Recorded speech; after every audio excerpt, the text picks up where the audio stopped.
আবারও সামরিক পোশাক উদ্ধার করেছে যৌথ বাহিনী। ডাকাত নবী হোসেনের সদস্যরা টেকনাফের হোয়াইকং বাজারে অবস্থান করছে এমন সংবাদের ভিত্তিতে মঙ্গলবার সন্ধ্যায় যৌথ বাহিনী অভিযান চালায়। অভিযানে সামরিক পোশাকসহ অন্যান্য জিনিস জব্দ এবং নবী হোসেন গ্রুপের 2 সদস্যকে আটক করা হয়।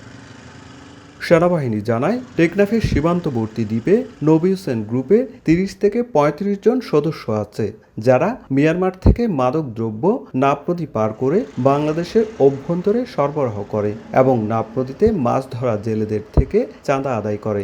এমনকি রোহিঙ্গা ক্যাম্প থেকে মানুষ অপহরণ করে আস্তানায় বন্দি রেখে মোটা অঙ্কের মুক্তিপণ আদায় করে গ্রুপটি।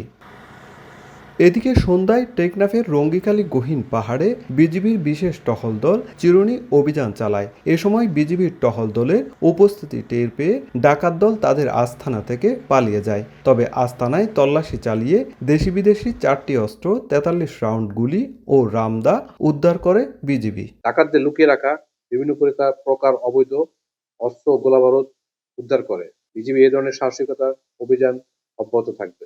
এর আগে রোববার ক্যাম্প 11 থেকে অভিযান চালিয়ে নগদ 14 লাখ টাকা, একটি সাবমেশিন গান সহ নবী হোসেন গ্রুপের 4 সদস্যকে আটক করে যৌথ বাহিনী।